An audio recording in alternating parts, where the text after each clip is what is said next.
മുഹമ്മദ് മുസ്തഫ സ്വല്ലല്ലാഹു അലൈഹി വസല്ലമ തങ്ങളാണ് മരണത്തിന്റെ വേളയിൽ ആയിഷ ബീവി റളിയല്ലാഹു തആല അൻഹയുടെ നെഞ്ചത്ത് റസൂലുള്ളാഹി തങ്ങൾ കിടക്കുമ്പോ വേദന സഹിക്കാൻ കഴിയാതെ വലത് കൈ ഉയർത്തിയിട്ട് അടുത്ത് കൊണ്ടുവച്ചിരുന്ന വെള്ളത്തിന്റെ അകത്ത് കൈയിട്ടിട്ട് നബി മുഹമ്മദ് മുസ്തഫ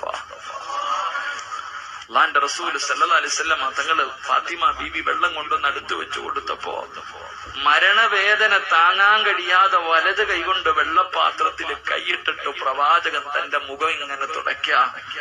റസൂലുള്ളാഹി തങ്ങള് പറഞ്ഞു, ആയിഷ ഇന്ന ലാ ഇലാഹ ഇല്ലല്ലാഹ് ലാ ഇലാഹ ഇല്ലല്ലാഹ് ഇന്ന ലിൽ മൗതി ലസഖറ.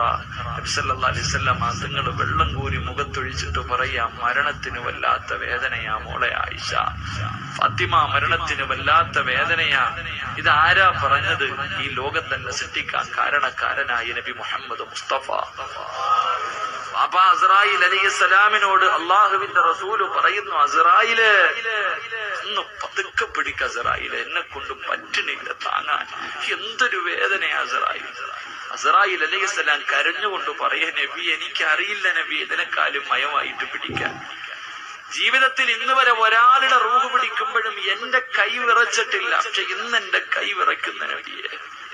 റസൂലുള്ളാഹി തങ്ങൾ പോലും കരഞ്ഞെങ്കിൽ എന്റെയും നിങ്ങളുടെയും അവസ്ഥ എന്തേ വാപ്പ ചിന്തിക്കാത്ത? കള്ളവല്ലല്ലോ ഇതൊന്നും കള്ളവല്ലല്ലോ. കുല്ലു നഫ്സിൻ ദായിഖത്തുൽ മൗത്ത്, മരണത്തിനൊരു വേദനയുണ്ടെന്ന് അള്ളയല്ലേ പറഞ്ഞേ.